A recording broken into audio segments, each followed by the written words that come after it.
Bonjour et bienvenue dans Hors Cadre, le talk show proposé par le Frame Club, talk show cinéma évidemment, et au programme aujourd'hui un moment nostalgie avec une séquence dédiée à Star Wars.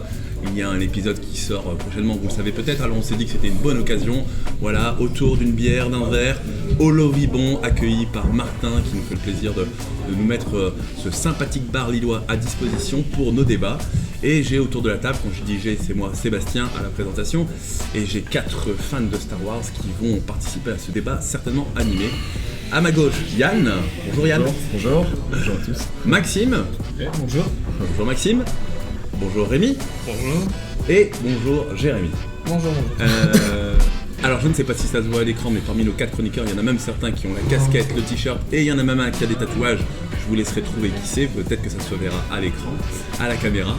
Voilà, tout ça pour dire qu'on a en tout cas normalement 4 personnes qui s'y connaissent un petit peu. Et le prochain Star Wars qui sort, qui s'appelle l'Ascension de Skywalker, c'est bien, vous êtes au courant, est un bon prétexte pour nous à faire une petite séquence nostalgie, en l'occurrence, sur cette saga légendaire. On va commencer tout simplement, on va faire un petit tour de table. J'ai envie de savoir ce que représente cette saga Star Wars pour vous. Allez, Jérémy, on commence avec toi. J'ai découvert Star Wars grâce à mon père.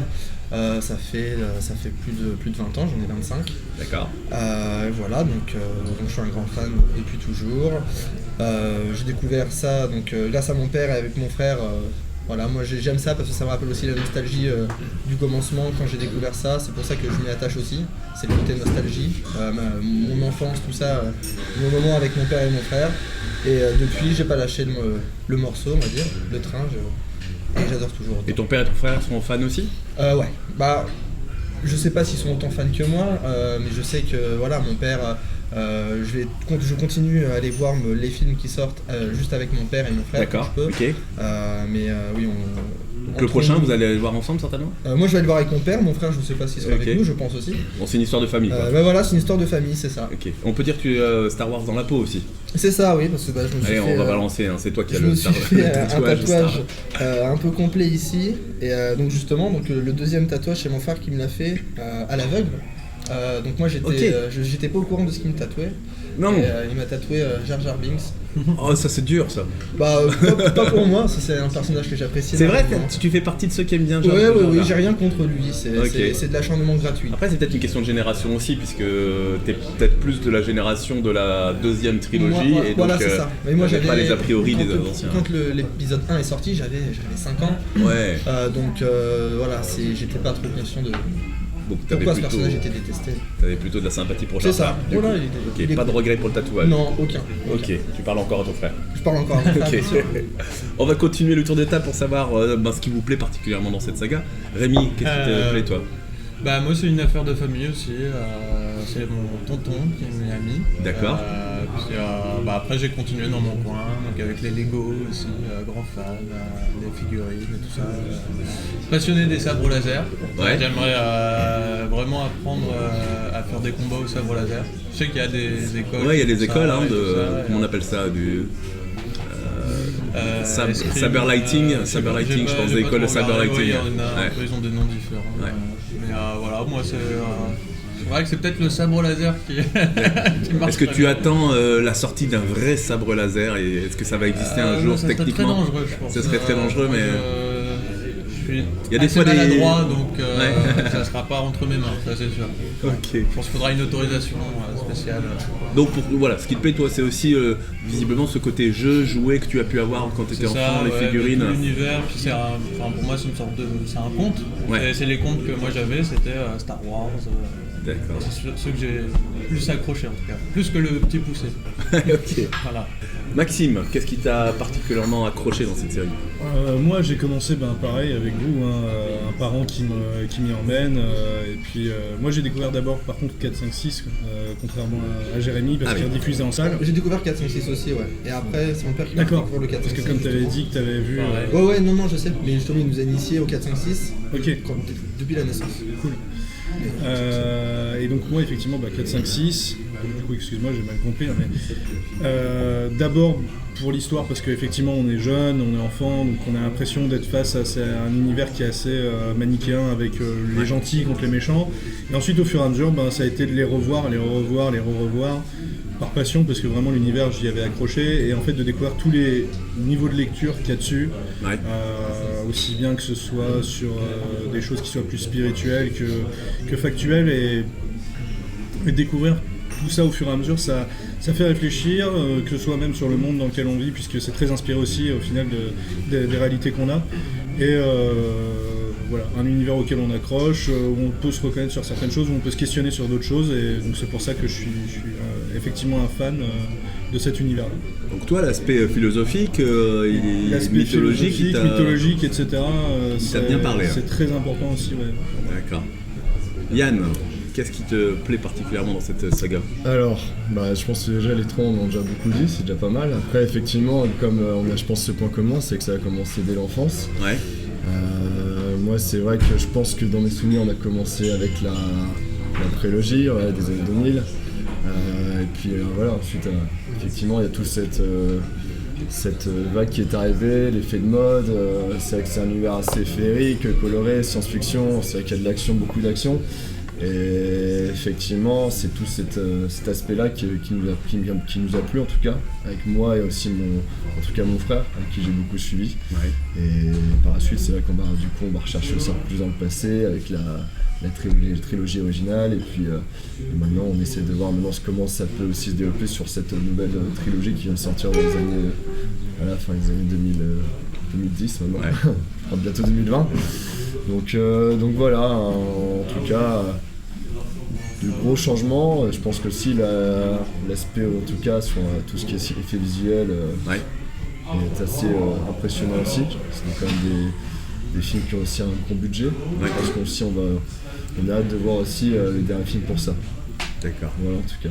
Bon, parfait. Bon, je vais compléter le tour de table. Vous avez une vingtaine d'années, si je comprends bien. Bientôt une trentaine. Voilà. Moi, je suis de notre génération et je suis né en 74, donc voilà, l'époque de la sortie des premiers Star Wars et mon premier souvenir de cinéma.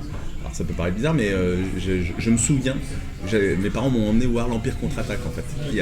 Pourtant j'avais que 4 ans, mais j'ai vraiment une réminiscence de ça. Et le souvenir que j'en ai en fait, c'est de la peur. Je me souviens que c'est Dark Vador, clairement, et aussi les soldats, les Starship... les Stormtroopers, pardon, excusez-moi, Starship Troopers c'est un autre film, c'est autre chose. Stormtroopers, voilà, en blanc comme ça, l'apparence fantomatique. J'ai ces deux images, Dark Vador et les soldats en blanc, et je me souviens que c'était au départ de la peur. Puis après, voilà, en grandissant, il a fallu attendre quelques années pour avoir le retour du Jedi. Et là, par contre, entre-temps, on avait été sensibilisés par les émissions, etc., différentes choses, le marketing. Et du coup, on attendait le retour du Jedi. Et il y avait ce fameux album Panini où on collectionnait les images. Et donc voilà, ça c'est vraiment plus ma génération. Donc moi, j'ai découvert les épisodes 4, 5 et 6 dans un deuxième temps, mais avec une grande attente. Et j'ai plutôt aimé. Je suis pas aussi critique que certains peuvent l'être. Donc moi, toutes les générations de Star Wars, ça me va bien aussi. Quelle est votre trilogie préférée à vous ? Alors, même s'il y a une trilogie qui n'est pas terminée, hein, allons-y spontanément comme ça. L'originel. Ouais, donc la 4, 5, 6. 4, 5, 6, là, cette trilogie-là, pour toi ? Moi je vais dire 1, 2, 3. Parce que 1, 2, 3, ouais. Forcément, on a grandi avec. Ouais. Après, effectivement, peut-être en termes de qualité, si on revient sur les 4, 5, 6, je pense que c'est largement dessus, mais je vais rester sur le 1, 2, 3. D'accord. Okay. C'est les sentiments qui parlent là. Ouais. Ok. Moi je dirais 4, 5, 6, pareil niveau sentiment parce que c'est au niveau nostalgie, souvenir que j'ai. Ouais. Après, je dis pas que par exemple l'épisode 3 est moins bon que le 4, que le 5, que le 6. Il y a plus de plaisir à regarder les 3, le 4, 5, 6 que le 1, 2, 3 on va dire. Même s'il y a des épisodes qui sont un peu au-dessus. Oui, par exemple mes préférés c'est pas le 4, le 5 et le 6. Il y a le 3 qui y va, Rogue One aussi. C'est un peu de tout. Mais c'est vrai que le 4, 5, 6 c'est là où j'ai le plus de souvenirs de nostalgie on va dire. D'accord. Celui qui m'a apporté le plus, où j'ai découvert aussi Star Wars. Donc c'est ça qui m'a fait... D'accord. Je pense que c'est la meilleure. Moi c'est le choix de Sophie. C'est vrai que moi j'ai suivi 1, 2, 3 au cinéma, quoi. Puis c'est vrai que j'ai une fascination pour les Jedi et tout ça, donc ça m'aura beaucoup plu, les combats et tout ça, mais 4, 5, 6, il y a quelque chose aussi. Je peux pas me prononcer, c'est impossible. Joker. Ah ouais, là, Bon, en tout cas, il n'y a personne qui dit 7, 8, Bah, j'ai pas 7, 8, 9. Ouais, mais moi, Personne n'a dit 7, personnellement, enfin le 9 c'est pas possible, il est pas encore sorti. Ouais, hein, après, je va pense bientôt qu'on a sortir. plus de recul aussi, on est un peu plus critique, on a un peu plus d'attente aussi, donc tu t'attaques aussi à ce moment-là à un monument, donc faire une suite, c'est toujours plus compliqué. Ouais. Le premier, forcément, c'est le plus marquant, après réaliser par la suite des choses quasiment pouvoir faire mieux, ça paraît toujours compliqué. Ouais, mais bon, c'est une c'est mission que- assez complexe. Je vois quand même que vous, les épisodes 1, 2, 3, pour certains, ça a bien marché. Pour ceux de ma génération, c'était. Bah non, Ouais. c'était ce que, Ah oui, ce que tu oui. viens de dire, quoi. Oui, Faire une suite, oui. il fallait pas faire de suite, etc. Il y avait aussi cette position-là. Ouais. quoi. Mais moi je te parle Maxime. du 1, 2, 3 avec une vision aussi d'enfant au départ. D'accord. Je te mets pas aussi la qualité. La qualité, je te mets à un autre niveau après. Maxime, tu veux dire On quelque peut chose? faire une suite, mais ça dépend de comment on l'a fait après. Parce que, comme on l'a dit aujourd'hui, il y a des gros budgets. À l'époque, George Lucas, ce qu'il a fait, déjà il s'attendait même pas à ce qu'il y ait un succès dessus. Il s'est dit je vais bider. Il n'était même pas la première de son film, si je me rappelle bien. Il L'épisode 4, il c'était était un parti en grand vacances avec Spielberg sur une île et il a entendu à la radio que ça marchait. Donc voilà. Mais le 7, il y a quand même, il y a quand même quelques soucis. C'est que même si c'était censé relancer une nouvelle trilogie, donc effectivement tous les gens qui étaient là, ouais, c'est pas ouf. C'est comme tu lances un début de trilogie, tu poses les bases. Il y avait des choses, il y avait moins de choses que dans n'importe quel autre début de trilogie. Tu découvrais, il y avait moins de nouveaux, comment dire. Moins de diversité sur les aliens par exemple. La scène de la cantine elle est gentille, mais c'est voilà. pas assez. Les vaisseaux, pareil, il y a plus de nouveaux vaisseaux dans le 8. Il y a plus de nouvelles choses dans le 8 en fait que dans le 7 par exemple. Et même, en fait, le vrai reproche qu'il y a à faire sur cette trilogie-là, c'est qu'elle n'est pas écrite intégralement sur le même flux. C'est des gens qui arrivent, qui font leur script, qui se parlent même pas d'ailleurs. Ça a été clair sur le a pas de communication. CP8, qui se parlent pas. Donc entre J.J. Abrams et Ryan Johnson. Entre, C'est oui, ça, tu voilà, veux dire qu'ils- en fait, on a découvert là sur ces 2 dernières années que absolument aucune communication entre les deux sur ce qu'ils voulaient faire. Donc en gros, Disney et Disney a même reconnu, Bob Iger, le patron de Disney, a reconnu qu'ils étaient allés trop vite pour le faire. Effectivement, quand tu dis on va faire une nouvelle trilogie, mais que t'as pas écrit un scénario pour les 3 films, enfin quand même quelque chose, une trame scénaristique pour les 3 films. Je parle pas de Tu tout le truc penses en vraiment détail. qu'il y a. C'est sûr, ça, il n'y a pas une trame pour les 3 films quand même? il y en avait apparemment, de ce une qui à la est- C'est base, inquiétant, il y en c'est inquiétant ce que tu À la dis. base, il y en Il doit avait avoir une. À la base, doit avoir Mais une- Ryan Johnson, il est arrivé, il a fait non, et il a quasiment Ah ouais tout réécrit. Il doit avoir du une, tout, pas ce qui une- était prévu. en tout cas un fil conducteur. Mais D'accord. en tout cas, on sent quand même qu'il y a, je pense que vous êtes d'accord, une opposition de style entre les deux. Et c'est vrai qu'on sent entre les films, on voit que certains personnages ont soit été très vite décalés, très vite virés. Puis enfin, l'histoire c'est très voilà. Après, je On a pense vraiment- que- Pardon, même sur tout le style, tout ce qui est plan. Enfin, après ça c'est propre à. Après, les deux sont chacun, fans de mais- Star Wars, on va dire. C'est comme si il veut réaliser un Star Wars. Il va réaliser un Star Wars et moi je réalise celui d'après. Comme on aime peut-être chacun. des En choses même temps, c'est ce qui différentes s'est dans le passé film. sur les épisodes de 5 et 6. c'est pas les mêmes réals. C'est pas les mêmes réals. Mais par Au contre, final, chacun veut voir peut-être quelque chose développé plus d'un côté que de l'autre. mais il y a quand même une brique qui restait pour solidariser le tout, et c'était La tonton production, George. de George. Mais c'était surtout George Lucas qui définissait ce que ça allait être. La réalisation n'est pas l'écriture, enfin je dis, pour le coup la réalisation n'était pas nécessairement l'écriture du scénario ou du moins la définition de la trame principale. Ouais. Bon après en soi je dis qu'il n'y a pas de trame principale, mais George Lucas est parti quand même du 4 pour Là, George faire Lucas, 5, il 6. intervient plus du tout sur les. Si, il est encore consultant, ça a été annoncé sur le 7, ça a été annoncé sur le 9. À mon avis, ça a dû être sur le 8. Et de toute façon, en soi, il a vendu Lucasfilm et LucasArts, mais c'est comme ce que je te disais tout à l'heure, il était bien marqué Lucasfilm et LucasArts. Donc à mon avis, derrière, il doit continuer à être quand même consulté de manière assez vive, ne serait-ce que par les gens qui ont déjà travaillé avec lui, quoi. Par exemple, pour The Mandalorian, on sait que les gens qui bossent dessus ont déjà Par rapport à bossé quoi tu viens de dire quoi à la série The Mandalorian, pardon. Tu peux en parler un petit peu pour ceux qui connaissent pas? Allez voir, c'est vachement cool, mais ça traite d'un autre pan de Star Wars justement. On s'enfonce plus dans l'univers, il n'y a plus d'empire. Enfin, c'est pas une question d'empire, c'est pas une question de rébellion, ça va plus traiter d'un peuple assez légendaire parce que Boba Fett et Jango Fett, les deux chasseurs de primes avec les casques qui sont restés assez iconiques, Jetpack, etc. C'est quelque chose qui est assez iconique dans Star Wars, et au moins ça sort effectivement de ce qu'on a souvent, qui est cette espèce de dualité entre les Jedi et les Sith qui peut sembler manichéenne, qui n'est pas tant que ça finalement. Donc là, c'est une série spin-off là? C'est une série spin-off qui est sortie, qui a commencé à arriver sur le Disney+. D'accord. Techniquement on n'est pas censé avoir accès au Disney+, en France jusqu'à mars, mais voilà. D'accord, ok, très Je bien. prendrai mon abonnement Disney+, ne m'attaquez pas en justice Disney, merci. Ok, alors bon là je vous ai demandé de choisir un peu dans la trilogie, je vais être encore plus dur, s'il fallait choisir un épisode, quel est le meilleur Star Wars parmi les 8 qui sont Moi, celui sortis qui m'a aujourd'hui? fait le plus de frissons, c'est le 3. C'est L'épisode 3. Ouais. C'est l'ascension de Dark Vador.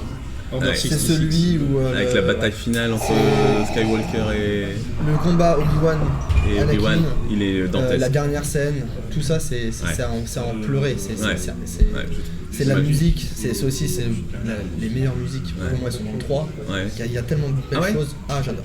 Le 3 pour moi c'est une pépite. D'accord. C'est- Tu votes le 3 donc? Ouais, moi je vote le 3. Ok. Ah, il y a eu un Rémi. travail énorme, de toute façon, sur les combats du 3, il y C'est a vrai que- un gros travail. Le making of du 3 justement on voit les préparations. Je crois qu'il y a l'équipe du film, pendant tout le tournage du film, ils ont bossé que sur cette scène-là. C'est incroyable. C'est vrai que c'est une scène qui a duré des mois après. Ah pareil. ouais, c'est Bah, énormément de en travail plus sur quand les tu vois rien acteurs. que le temps pour maquiller Hayden Christensen C'est ça. pour le truc. C'est la perfection de.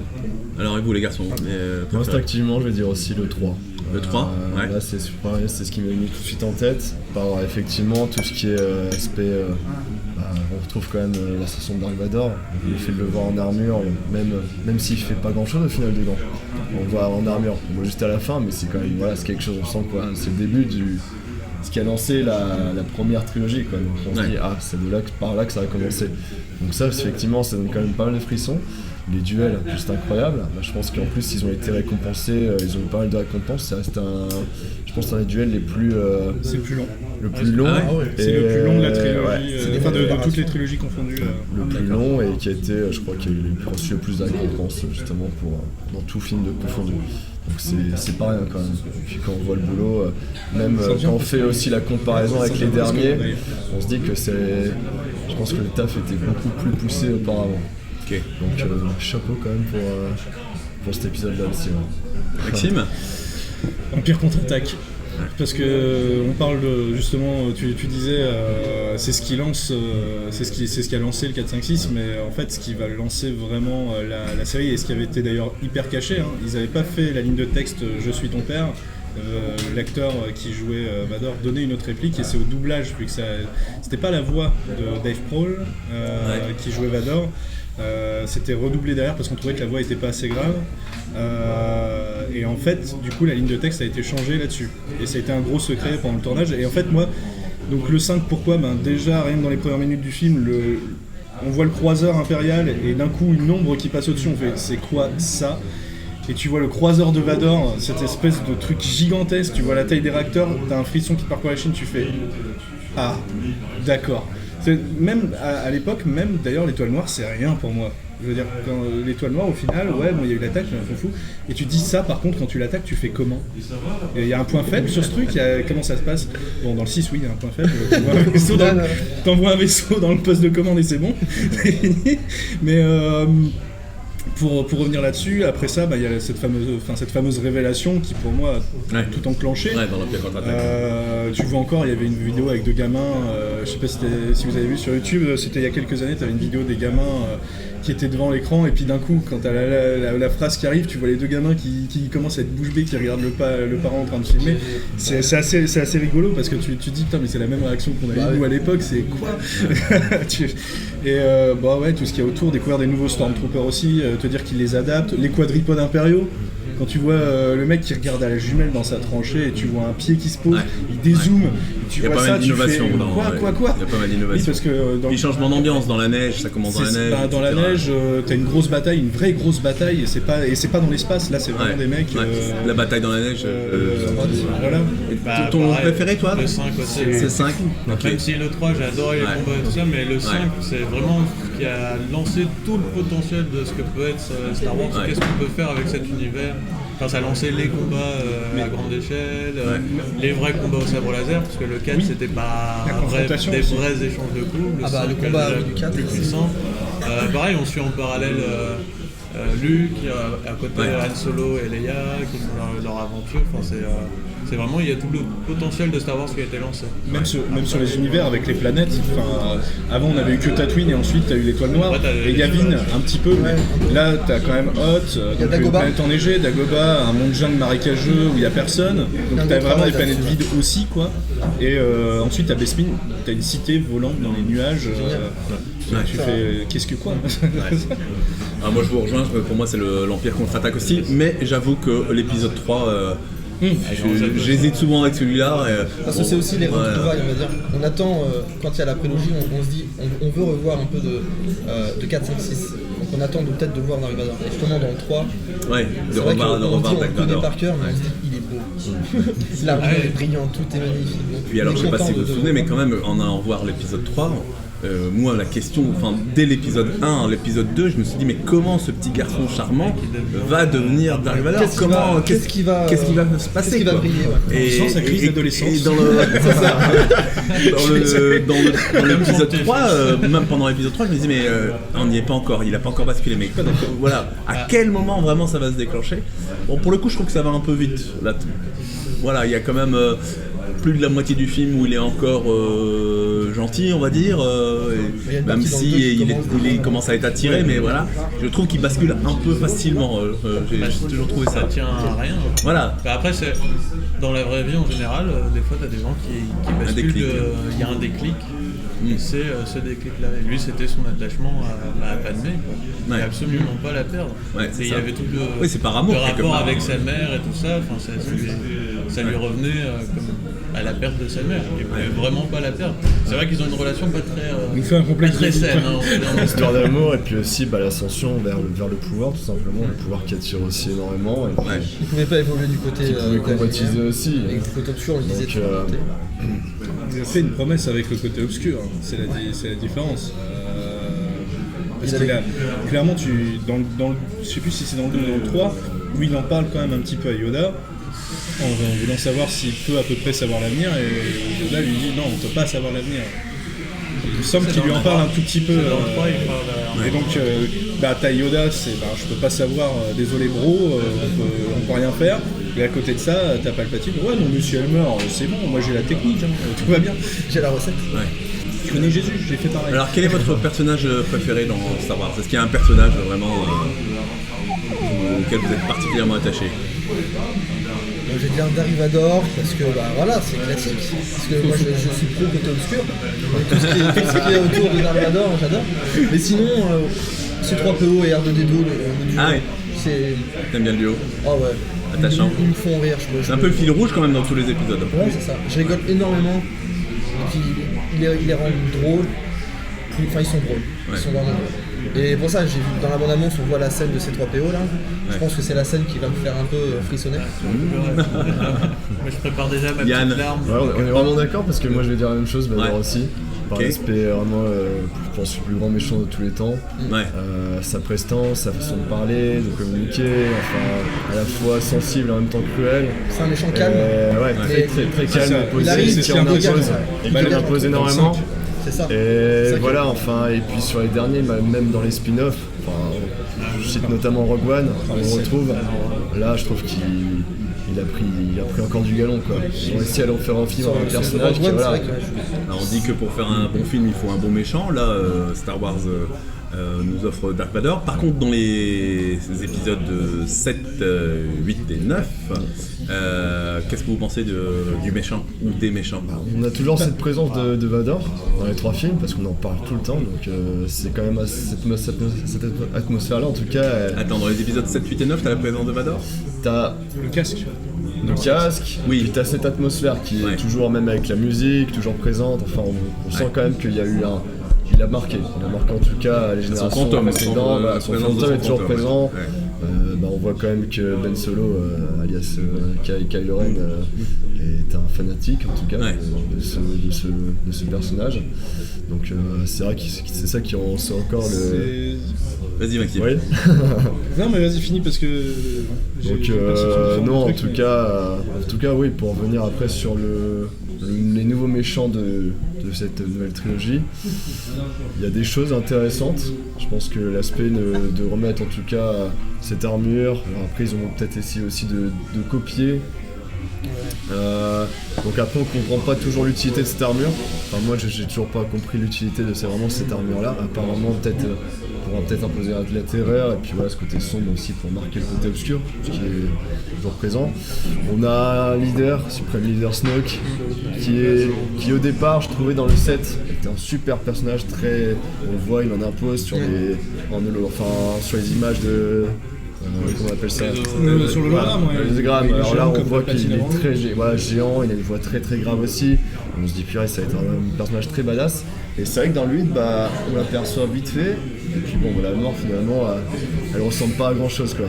C'est pas une super mort.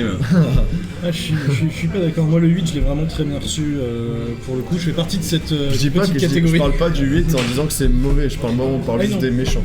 La mort de Snoke, ça prouve justement vraiment l'élévation. Pour moi, en fait, l'élévation Skywalker, si on parle de Ben Solo Skywalker, parce qu'on oublie souvent que Leia, ça reste la sœur de Luke. Elle se fait déjà dans le 8 en soi. C'est-à-dire qu'au lieu d'avoir effectivement un personnage... Ce qui est intéressant avec Ben Solo, je vais commencer par là, c'est que c'est pas un perso badass qu'on nous donne directement. Il a son évolution. C'est-à-dire que si on regarde, Vador, qui était d'ailleurs pas pressenti à l'époque pour être vraiment la figure emblématique de Star Wars, tout le monde s'est attaché à Vador. Il y a eu le même effet sur Dark Maul dans La Menace Fantôme. Tout le monde a complètement été en kiff sur Dark Maul alors que c'était pas prévu. Pour un cascadeur en plus qu'un acteur. Le Comte Dooku. L'un des trucs que tu retiens le plus du 2, c'est le Comte Dooku. Grievous dans le 3, tu vois le mec, il arrive, en plus de ça, ensuite il va te faire le grand jeu avec le... Tu te dis même effectivement sa mort à lui pour le coup, pire mort qu'il puisse y avoir pour un méchant. Et il y a Jabba aussi au final. Il y a Jabba qui en impose aussi, ouais. Il fait rien. Voilà, il fait rien, mais tu te rappelleras toujours qu'il y a Jabba le Hutt. C'est un parade de la mafia. C'est ça. C'est ça. Il y a une limace posée sur un truc, il va pas vite, etc. Mais tout va bien. Tout le monde a peur de lui, tout le monde voilà. C'est aussi ça la beauté de Star Wars, c'est d'avoir réussi à créer des races qui basiquement ne pouvaient pas survivre, mais qui ont réussi à s'imposer, tu vois. Vous pouvez le tuer, oui. C'est ça. Allez-y. Et du coup, Ben Solo, aka Kylo Ren, c'est la première fois qu'on a un personnage de méchant qui est en train de se construire. C'est ça qui est assez impressionnant et assez intéressant. C'est-à-dire qu'on voit en fait au début qu'il a effectivement toujours des doutes. Dans le set, en fait, il a des doutes. C'est-à-dire qu'il tue pas encore ses officiers comme le ferait Vador, etc. Il a cette espèce de petit côté vénération de Vador, mais en même temps, il y a un truc qui est vraiment emblématique de la série et qui a toujours guidé la série des Skywalker, enfin la saga des Skywalker en tout cas, c'est les 9 films qu'il va y avoir sont guidés par ça. C'est cette fameuse prophétie qui dit qu'il y a un élu qui va arriver et rétablir l'équilibre dans la force. Et donc en soi, au début on se disait tous, c'est Vador. Le problème c'est que Vador tue l'empereur, donc effectivement il tue le dernier Sith, lui qui va mourir derrière, mais il laisse Luke. Et Luke, ce qu'il va faire, c'est qu'il va vouloir refonder une académie avec des Jedi, machin, etc. Ça a toujours été, que ce soit dans les jeux et dans l'ancien univers étendu ou dans le nouvel univers étendu, le but de Luke. Et du coup la Force, telle qu'elle est expliquée dans tous les films, c'est elle tente de trouver à chaque fois un nouveau parangon pour être l'équivalent du côté qui commence à être trop puissant. Donc comme le côté lumineux redevenait à nouveau beaucoup trop fort, il y a un Snoke qui est arrivé et puis qui a réussi à choper... Ça marche comme ça la Force. Ça marche à peu près comme ça. C'est-à-dire que rien que Rey c'est... par contre il y a un Skywalker, il est passé côté obscur, hop, une Rey. Voilà. En soi c'est ça, hein, si on regarde là. Qu'est-ce que tu en penses toi Rémi? C'est ça, Star Wars, il y a tout un jeu avec l'équilibre de la force, effectivement. La deuxième trilogie, c'était plus. Il y avait les Jedi qui avaient l'ascension sur l'équilibre, on va dire. Ouais. Et après, du coup, le 4, 5, 6, c'est tout le côté obscur à l'inverse qui a cette ascension-là. Et là, sur le 7, 8, 9, c'est censé être cette recherche de cet équilibre. Alors, En fait, Vas-y. juste pour revenir là-dessus, je finis rapidement. En fait, dans le 8, justement, Kylo Ren explique clairement, après la salle d'affrontement dans la salle du trône, où il tue Snoke, effectivement, et où il dit à Rey, que lui, en fait, il n'en a rien à faire du côté obscur. C'est un outil qu'il utilise pour, effectivement, balayer tout ce qu'il y a eu avant, l'Empire, la Rébellion, etc. Ouais. Il veut créer un nouveau truc, et pour lui, c'est point barre. En fait, il essaye et donc ça rejoint la phrase du 7, donc au final les deux ont quand même effectivement un point où ils se rejoignent, c'est qu'ils veulent que Kylo Ren accomplisse cette fameuse prophétie de dire il n'y a plus de Sith, il n'y a plus de Jedi, on laisse les gens, puisqu'en fait la base de Star Wars c'est aussi, même si tu n'utilises pas la force, tu vas influer par tes actions. Ouais. C'est dans ce délire là en fait, ça reste le délire principal, c'est que là où Vador a échoué, Kylo Ren veut utiliser le côté obscur parce que de toute façon c'est son seul point pour pas avoir de sentiment, dégager les amis et les ennemis de la même manière, et accomplir le truc et ensuite finir. Alors on a parlé des méchants, c'était une façon aussi pour moi de parler du casting. Est-ce que vous pensez que Star Wars aurait pu aussi bien marcher si dans ses premiers films, Lucas avait choisi des acteurs vraiment connus? Je vais te dire oui et non, parce que t'as quand même Harrison Ford dans les premiers films. Après, Il n'est pas connu à ce moment-là. Il n'est pas connu à Star Wars, c'est pour ça. Eh Il oui. n'est pas connu à cette époque-là, Oui. et c'est très bien, parce que du coup il a réussi à se démarquer, et puis en plus il a enchaîné direct plusieurs Indiana Jones en plus derrière. Ouais. Donc c'est vrai que tous ces personnages-là. Après, je pense que Lucas voulait aussi partir sur des acteurs qui n'étaient pas connus du grand public, pour justement pas avoir ces acteurs qui ont un peu une étiquette en permanence collée à eux. Sur chaque film, on se dit là c'est Brad Pitt, là c'est Ryan Gosling, c'est toujours un peu. Enfin, Voilà, on peut se dire c'est souvent le même jeu d'acteur qui revient et on se dit c'est dommage. Ouais. Voilà. C'est à mon avis une des forces de cette série-là. Quand tu vas voir le 4, il n'y a que des acteurs connus. Tu te dis j'y vais parce que maintenant. Voilà, c'est ça. Ouais. Enfin, qui sont connus. Je veux dire, à l'époque ça avait été des grandes stars. Comme tu as dit, on y va pour les voir. Au final, on y va, on connaît personne. Donc au final, on suit l'histoire. Bien sûr. Vu que lui, on sait pas qui c'est, voilà. on va pas dire ah oui, elle joue. C'est vrai que là, on y va, on suit, on se met à fond dans l'histoire. Et au final, vu que on connaît personne et que les gens ont adoré, donc ça veut bien dire que l'histoire a été quelque chose de très bien réalisé. Ça a été une grande intelligence de la part de George Du Lucas. coup, il n'y a pas du tout d'influence. Ouais. Et du coup, notre attachement envers tel ou tel acteur, voire personnage, se fait beaucoup plus naturellement. Et on le voit un peu moins sur la prélogie d'ailleurs, on voit un peu plus ça sur la prélogie. C'est-à-dire que la prélogie, on a des Liam Neeson qui arrive dans le cast, etc. Jean McGregor. Voilà. Oui, c'est vrai qu'on a quand même là des acteurs connus. Dans on va plus les regarder qu'écouter ce qu'ils vont dire. Moi, c'est plus sur le troisième visionnage où je me suis rendu compte que effectivement, tu as Liam Neeson, Qui-Gon Jinn qui dit qu'il y a une vision très différente de ce qu'est la force, etc. Mais sinon, tu dis, il doit avoir des idées différentes, c'est pour ça que le conseil ils veulent pas de lui. Ok. Moi, ça m'a pas spécialement marqué qu'il y avait des acteurs connus dans la deuxième trilogie. Moi j'avais 5 ou 6 ans. Ils se sont bien foutus. Choqués, quoi. C'est vrai que Star Wars, t'avais quand même Christopher Lee aussi. Les jeunes, les enfants. T'avais quand même de la bouteille auparavant. Oui.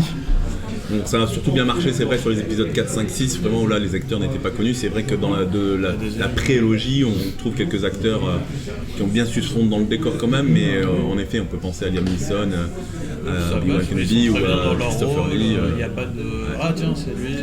Mais là, pour le coup, ils ont, alors j'allais dire, la dernière trilogie, épisode 7, 8, 9, ils nous ont mis des acteurs pas très connus, sauf que on retrouve aussi Harrison Ford, les anciens. Le pire, c'est que Harrison Ford, en fait, il supporte pas son personnage de Han Solo. Ah bon, il voulait mourir dans le 6. Et George Lucas lui a dit non, parce que sinon, je peux pas vendre ta figurine sur le 6. D'accord. Parce que c'est ton George qui a inventé le marketing sur les films. Donc bon. Et donc, voilà, le merchandising, pardon, plutôt que le marketing. Du coup, et là, apparemment, il va être dans le 9. C'est ce qui se murmure. Alors justement, parlons-en du 9 là. Oui, mais de la il est force, mort. moi je me tire une balle dans la salle.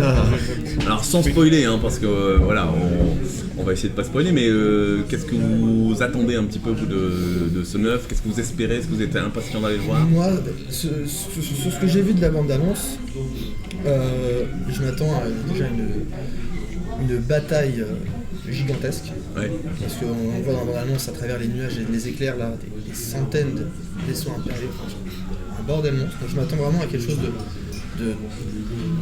qui va exploser. Et après, je sais pas trop à quoi m'attendre. La dernière trilogie, je l'ai pris ce qu'il y avait, mais bon, ça m'a pas non plus fait voyager de fou. Donc j'ai juste pas envie d'être déçu, je veux pas qu'ils en fassent trop, je veux pas que ce soit. Je m'attends à quelque chose de sombre.